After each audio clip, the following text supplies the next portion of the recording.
Hello friends, M2M classes में आप सभी का स्वागत है। आज की क्लास में हम 19 नवंबर के महत्वपूर्ण करंट अफेयर्स आपके सामने देखने वाले हैं। और सभी से मेरी रिक्वेस्ट है, अगर किसी ने चैनल को सब्सक्राइब नहीं किया है तो पहले चैनल को सब्सक्राइब कर लें और एंड तक मेरे साथ इस क्लास को कंप्लीट देखें। तो इसमें अब मैं शुरुआत करने वाला हूँ पहली न्यूज़ के साथ। इसमें पहली न्यूज़ है कि किसे पहला life time disturbing the peace award दिया गया है। तो देखो, महत्वपूर्ण क्वेश्चन है ये आपके सामने, किस व्यक्ति को पहला life time disturbing the peace award दिया गया है। तो याद रख लेना, ये फेमस राइटर हैं सलमान रुश्दी, इन्हें life time disturbing the peace award दिया गया है, याद रखना पहला। आगे देखो, क्वेश्चन नंबर सेकंड है, भारतीय सेना और सीमा सड़क संगठन ने मिलकर के किस राज्य में बेली ब्रिज यानी बेली ब्रिज का काम पूरा किस राज्य में किया है। भारतीय सेना और बॉर्डर रोड ऑर्गेनाइजेशन यानी BRO के द्वारा किया गया है। तो याद रखना, इसका निर्माण किया गया है सिक्किम में। जैसे सिक्किम में अभी आपने देखा होगा थोड़े दिन पहले बाढ़ आई थी, तो उस वजह से सिक्किम का जो उत्तरी इलाका था वो मुख्य भूमि से यानी सिक्किम के क्षेत्र से अलग हो गया था। तो उसी को जोड़ने के लिए तीस्ता नदी पर बनाया गया है ये बेली ब्रिज। याद रखना, किस नदी पर? बेली ब्रिज ये तीस्ता नदी पर बनाया गया है, याद रखना, भारतीय सेना और बॉर्डर रोड ऑर्गेनाइजेशन यानी सीमा सड़क संगठन के द्वारा। आगे देखो, क्वेश्चन नंबर थर्ड है इसमें, किस देश के स्टार्टअप सी गार्ड ने शीर्ष जलवायु नवाचार प्रतियोगिता जीती है। तो बताओ, किस देश का ये स्टार्टअप है जिसने शीर्ष जलवायु नवाचार प्रतियोगिता जीती है। तो याद रखना, ये पाकिस्तान का स्टार्टअप है सी गार्ड, जिसने शीर्ष जलवायु नवाचार प्रतियोगिता जीती है। अब देखो, इसमें कुछ महत्वपूर्ण क्वेश्चन है आपके सामने कि किस IIT के शून्य दल ने अमेरिका में आयोजित हुई है एक प्रतियोगिता, ये सोलर डिकेथलॉन प्रतियोगिता, इसमें दूसरा स्थान प्राप्त किया है IIT मुंबई या बॉम्बे ने, याद रखना। किस राज्य के जैस्मिन एल्ड्रिन ने AFI राष्ट्रीय कूद प्रतियोगिता में रिकॉर्ड तोड़ा है। तो ये तमिलनाडु के लंबी कूद के खिलाड़ी हैं जैस्मिन एल्ड्रिन, याद रखना, इन्होंने राष्ट्रीय रिकॉर्ड तोड़ा है। आगे देखो, 26वीं अखिल भारतीय वन खेल प्रतियोगिता 2023 में कौन सा राज्य ओवरऑल चैंपियन बना है। जो 26वीं अखिल भारतीय वन खेल प्रतियोगिता हुई है उसमें ओवरऑल चैंपियन छत्तीसगढ़ बना है, याद रखना। आगे देखो, इसमें एशियाई खेलों में महिला एकल टेबल टेनिस प्रतियोगिता के क्वार्टर फाइनल में पहुंचने वाली पहली महिला बनी है मनिका बत्रा। जो एशियाई खेल हुए हैं उसमें क्वार्टर फाइनल में पहुंचने वाली, याद रखना। आगे देखो, क्रिकेट विश्व कप में सबसे अधिक छक्के लगाने वाले खिलाड़ी कौन बने। तो आपको पता होगा, विश्व कप में भी और ओवरऑल देखा जाए तो सभी में ये सर्वाधिक छक्के लगाने वाले रोहित शर्मा बन गए हैं। इन्होंने पहले क्रिस गेल का रिकॉर्ड तोड़ा था और इस बार विश्व कप में भी क्रिस गेल का रिकॉर्ड तोड़ा है, क्योंकि इससे पहले 49 छक्के क्रिस गेल के नाम थे। को और डिटेल से इसमें देख लो कि एक दिवसीय अंतर्राष्ट्रीय एक सीमित ओवरों का क्रिकेट प्रारूप है जिसमें 50-50 ओवर की 2 पारियाँ होती हैं, एक दिन तक चलता है और पारंपरिक टेस्ट क्रिकेट की तुलना में अधिक तेज गति वाला, लेकिन T20 क्रिकेट की तुलना में अधिक संयमित यानी स्लो होता है। विश्व कप में कई यादगार घटनाएं हुई हैं, जैसे 400 प्लस स्कोर, दोहरा शतक, 300 प्लस रन चेज और भी बहुत कुछ। कभी कभी खिलाड़ी भूल जाते हैं कि एक दिवसीय मैच है और तुरंत बड़े शॉट लगाने लगते हैं। कई खिलाड़ी गेंद को छक्के के साथ स्टैंड में भेजने की क्षमता के लिए भी जाने जाते हैं। जैसे अभी एक इम्पोर्टेंट फेमस मैच हुआ है, उसका ऑस्ट्रेलिया का जो मैच हुआ था उसमें मैक्सवेल ने 201 या 200 कुछ 10 रन के आसपास रन बनाए थे और कोई उम्मीद नहीं थी कि ऑस्ट्रेलिया जीतेगी, उसको भी जिता दिया था उसने। आगे देखो, क्वेश्चन नंबर 5 है इसमें कि वनडे में एक मैच में 7 विकेट लेने वाले भारतीय गेंदबाज कौन बने। तो याद रखना, अच्छे फॉर्म में चल रहे हैं इस टाइम ये, और इसी की वजह से 3-4 मैच इंडिया जीत चुकी है, तो याद रखना। और वेस्ट इंडीज़ के उसके न्यूजीलैंड के खिलाफ भी सेमीफाइनल में इसी ने जिताया है, तो ये मोहम्मद शमी है। देखो, सबसे कम मैच खेले हैं, 6 मैच खेले हैं विश्व कप में इन्होंने मात्र, और सबसे ज़्यादा विकेट हो गए हैं। विकेट लेने वालों में ये बॉलरों में सबसे ऊपर चल रहे हैं इस टाइम, ठीक है। मोहम्मद शमी ने एक मैच में 7 विकेट लिए हैं, याद रखना, न्यूजीलैंड के खिलाफ सेमीफाइनल में।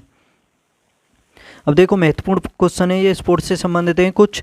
एशियाई पैरा गेम्स 2023 में भारत ने 111 पदकों के साथ पदक तालिका में कौन सा स्थान प्राप्त किया है। तो याद रखना, भारत 5वें स्थान पर रहा है। जो एशियाई पैरा गेम जो हुए हैं उसमें 111 पदक जीते हैं भारत ने। किस खिलाड़ी ने विश्व कप इतिहास में सबसे तेज शतक लगाने का रिकॉर्ड। तो ये ग्लेन मैक्सवेल ने 40 गेंदों में बना दिया है, याद रखना, उसी मैच में। वनडे में सबसे तेज 2000 रन बनाने वाले बल्लेबाज कौन बन गए हैं। तो याद रखना ये शुभमन गिल बने सबसे तेज, 2000 रन बनाए इन्होंने वनडे में। विश्व एथलेटिक्स ने इस वर्ष के एथलीट ऑफ द ईयर के लिए किसे नामित किया है? तो नीरज चोपड़ा को। ये जेवलिन थ्रोवर हैं, भारत के फेमस खिलाड़ी हैं। विश्व एथलेटिक्स ने इस वर्ष के लिए एथलीट ऑफ द ईयर का अवार्ड दिया है, इन्हें याद रखना। महत्वपूर्ण पॉइंट और देखो, 37वें राष्ट्रीय खेलों का पहला स्वर्ण पदक किस राज्य की महिला बैडमिंटन खिलाड़ी ने जीता है? तो ये असम की खिलाड़ी ने जीता है। और ये बता दो मुझे कमेंट बॉक्स में कि कौन सी खिलाड़ी हैं जिन्होंने ये 37वें राष्ट्रीय खेलों का स्वर्ण पदक जीता है, बैडमिंटन की खिलाड़ी हैं ये। किस देश में सुल्तान जौहर कप 2023 का 11वां संस्करण आयोजित होने वाला है? तो याद रखना ये मलेशिया में होने वाला है। कहाँ पर? मलेशिया। किस भारतीय खिलाड़ी ने अबू धाबी मास्टर बैडमिंटन 2023 महिला एकल का खिताब जीता है? तो उन्नति हुड्डा ने जीता है ये अबू धाबी मास्टर्स बैडमिंटन 2023 का खिताब।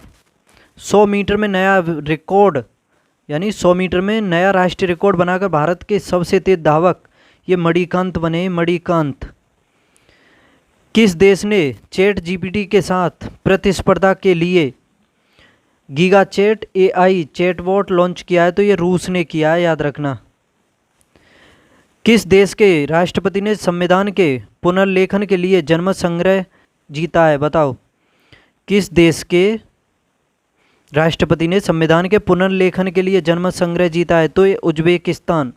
उज्बेकिस्तान, जहाँ की राजधानी है ताशकंद, याद रखना।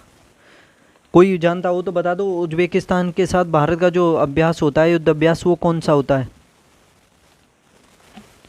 आगे देखो, भारत और किस देश के बीच सिलहट डिवीजन के बोलागंज में पहले बॉर्डर हाट का उद्घाटन हुआ है? बताओ, डस्टलिक जो होता है वो किसके साथ होता है? भारत और किस देश के बीच सिलहट डिवीजन के बोलागंज में पहले बॉर्डर हाट का उद्घाटन हुआ है? ये बांग्लादेश में हुआ है। साल 2023 के पहले चक्रवाती तूफान मोका का नाम किस देश ने दिया है? साल 2023 के लिए पहले चक्रवाती तूफान, यानी 2023 का जो पहला चक्रवाती तूफान आया है उसका नाम है मोका, और उसको मोका नाम किस देश ने दिया है? तो याद रखना इसका नामकरण किया है यमन ने। आगे देखो, ये कुछ महत्वपूर्ण उत्सव हैं, महोत्सव, जैसे ये लेवेंडर महोत्सव है, इसका आयोजन किया जाता है जम्मू कश्मीर में। और ये अर्बन क्लाइमेट फिल्म महोत्सव है, इसका किया जाता है कोलकाता में। देखो, लेवेंडर जो महोत्सव है ये पूछा जाता है, इंपॉर्टेंट है, याद कर लेना, जम्मू कश्मीर में। और अर्बन क्लाइमेट फिल्म महोत्सव ये कोलकाता में। मोलनम चैनमो उत्सव ये लेह में। और माघी मेला उत्सव ये पंजाब में किया जाता है। और भी देखो, ये बिजली उत्सव ये असम में किया जाता है। कहाँ पर? बिजली उत्सव असम में। थावे उत्सव ये बिहार में किया जाता है।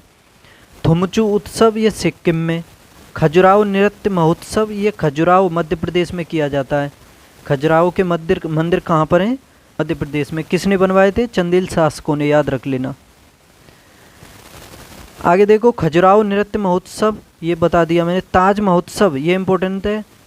ताज महोत्सव ये आगरा में, क्योंकि ताज नगरी भी आगरा को ही कहा जाता है और ताजमहल आगरा में स्थित है, तो इस वजह से आसान हो जाता है याद करना। अर्बन क्लाइमेट फिल्म महोत्सव ये कोलकाता में, ये रिपीटेड है। आगे ये भी हो गया। यसांग उत्सव देखो, ये मणिपुर में मनाया जाता है, यसांग उत्सव। अब देखो, ये कुछ युद्ध अभ्यास हैं आपके सामने। लापेरोस जो है ये बहुराष्ट्रीय युद्ध अभ्यास है, यानी इसमें एक दो से अधिक राष्ट्र भाग लेते हैं, इसमें याद रख लेना लापेरोस जो है। अब देखो, सैन्य मैत्री अभ्यास ये भारत और जापान के मध्य किया जाता है। सैन्य मैत्री अभ्यास किसके मध्य? भारत और जापान के मध्य। डस्टलिक मैंने अभी पूछा था, तो ये भारत और उज्बेकिस्तान के मध्य किया जाता है। अब धर्म गार्जियन के बारे में भी देख लो। धर्म गार्जियन जो है ये भारत और जापान के बीच किया जाता है, याद रखना। 2023 में इसका चौथा संस्करण किया गया है।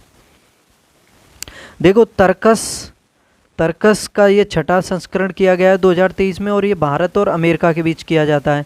तर्कस जो है, याद रखना।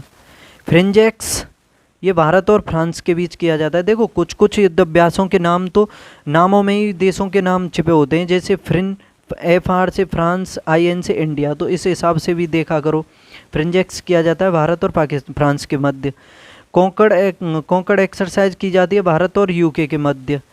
और कोबरा कोबरा बारियर ये बहुपक्षीय अभ्यास है, यानी इसमें 1-2 से अधिक देश भाग लेते हैं, इसमें कई के लेते हैं।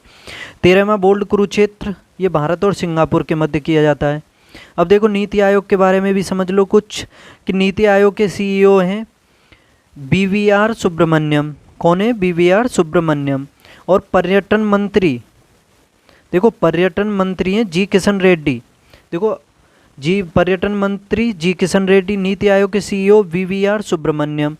मेक आई ट्रिप के बारे में बता दूं, ये भारतीय ऑनलाइन ट्रैवल एजेंसी है। मेक आई ट्रिप क्या है?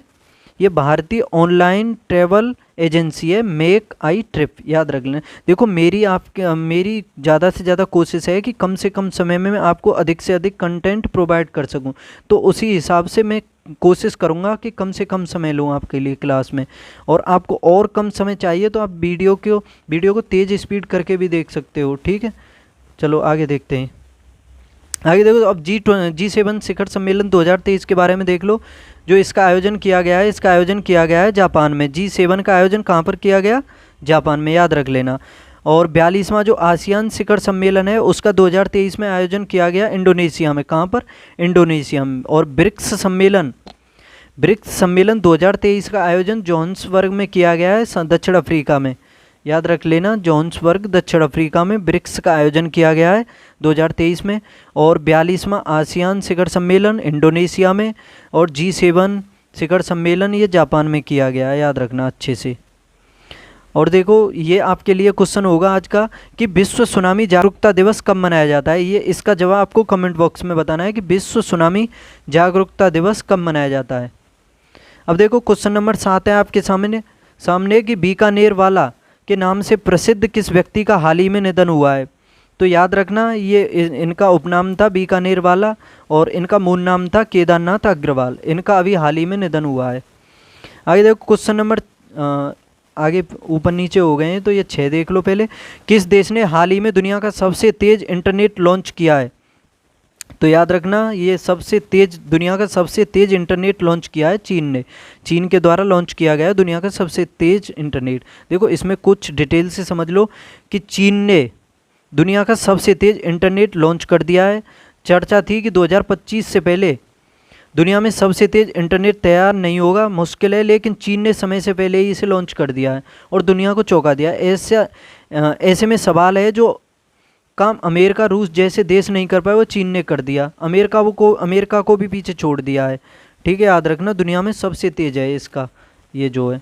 और इसके बारे में बता दूं, यह इतना तेज काम करता है कि 1 सेकंड में 150 HD फिल्मों को ट्रांसफ़र किया जा सकता है, याद रखना।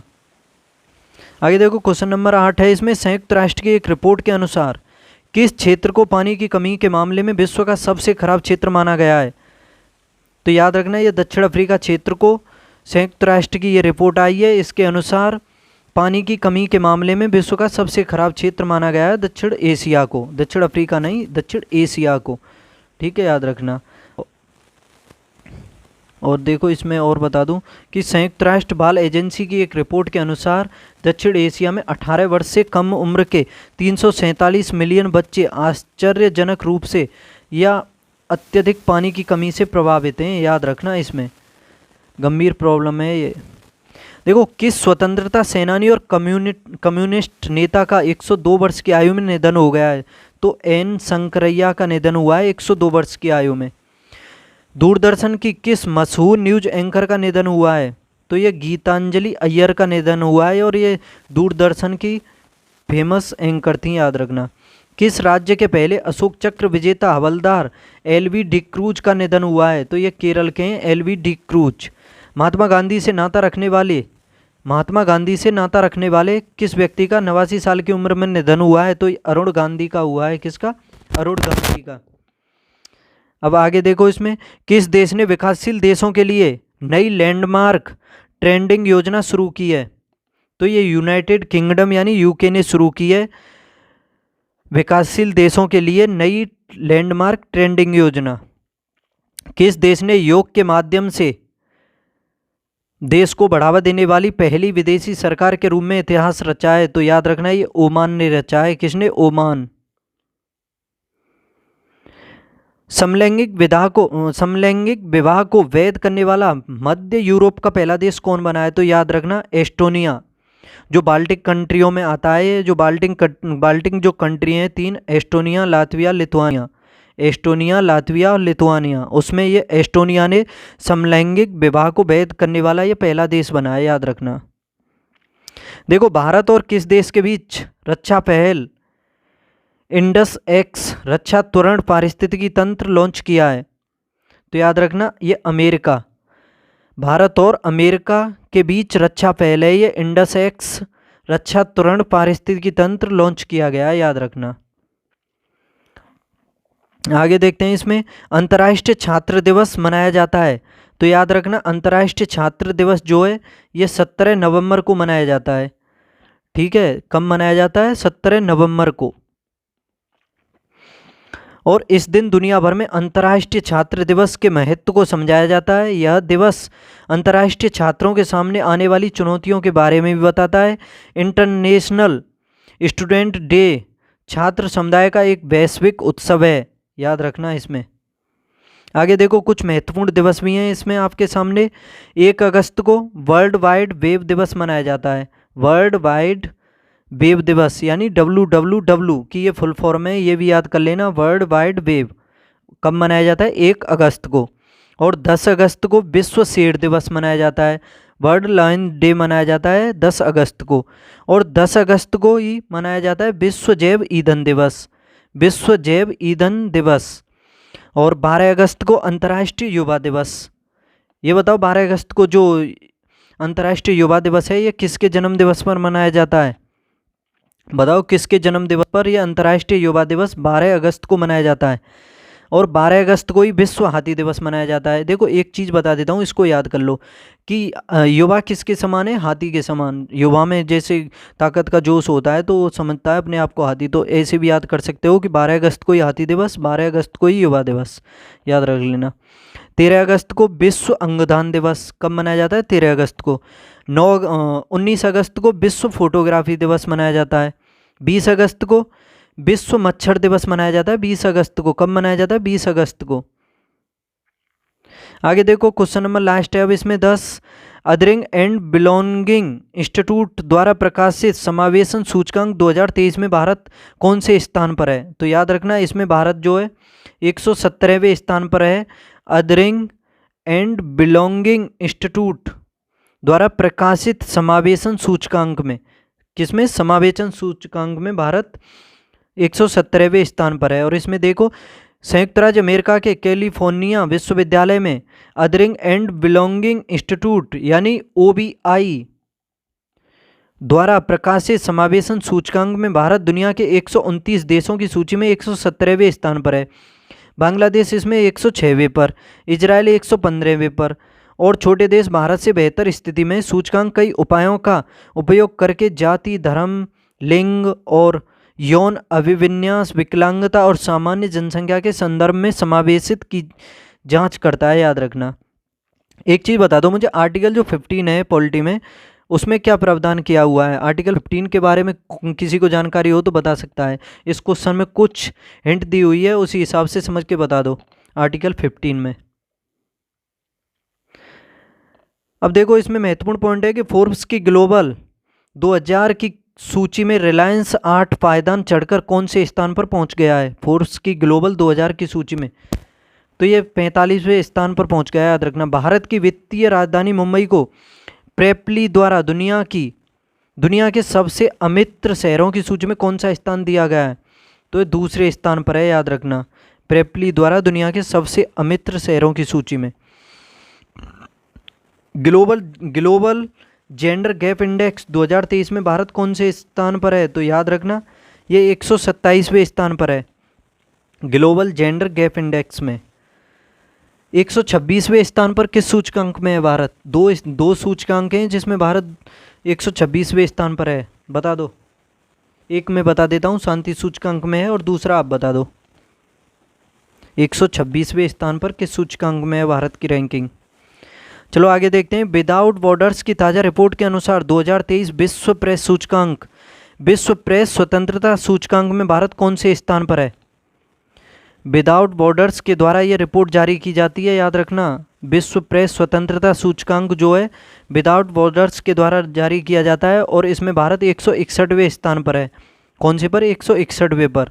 अब देखो इसमें कुछ और शॉर्ट में महत्वपूर्ण क्वेश्चन है 4-5। भारत में मनुष्य संबंधी सबसे पहला प्रमाण कहाँ से मिला था? यानी मनुष्य के जो अवशेष, यानी मनुष्य के जो सबसे पहले अवशेष मिले थे वो नर्मदा घाटी से मिले थे। कहाँ से? नर्मदा घाटी से, याद रख लेना। सिंधु सभ्यता का काल, जो सिंधु घाटी सभ्यता था उसका काल कब का माना जाता है? तो याद रखना इसमें दिया हुआ है 2400 ईसा पूर्व से 1700 ईसा पूर्व, यानी 2400 BC से 1700 BC। या फिर आप इतना भी देख सकते हो कई जगहों पर 2350 BC से 1750 BC। ठीक है, ऑप्शन के हिसाब से देख लेना आप। आगे देखो इसमें सिंधु सभ्यता के काल का निर्धारण किस विश्लेषण पद्धति के द्वारा किया जाता है? तो ये रेडियो कार्बन C के द्वारा किया जाता है, याद रखना, रेडियो कार्बन के द्वारा जो यानी सिंधु घाटी सभ्यता का जो काल निर्धारण है उसका। हड़प्पा की खोज किसने की थी? हड़प्पा की तो ये की थी राय बहादुर दयाराम साहनी ने 1921 में। और ये हड़प्पा जो है रावी नदी के किनारे है, याद रखना, और इसने खोज की थी। और मोहनजोदड़ो की खोज 1922 में किसने की थी? जो सिंधु नदी के किनारे है, बता दो।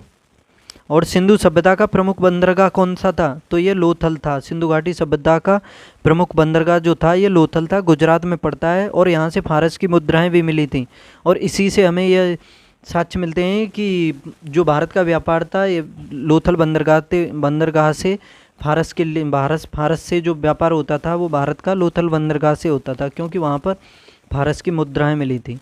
तो दोस्तों कैसी लगी आपको क्लास? ये 19 नवंबर की मैंने आपके सामने डिस्कस की। इसी तरह की क्लास मैं आपके सामने डेली लाता रहूँगा। कल मिलेंगे फिर 20 नवंबर की क्लास में। तब तक आप पढ़ते रहिए, हंसते खेलते कूदते मुस्कुराते रहिए। चैनल को सब्सक्राइब नहीं किया है तो प्लीज़ चैनल को सब्सक्राइब करें, लाइक शेयर ज़रूर करें। अगर कोई कुछ आपकी तरफ से कोई राय हो तो अपने कमेंट बॉक्स में भी भेजें। कल मिलते हैं फिर, बाय।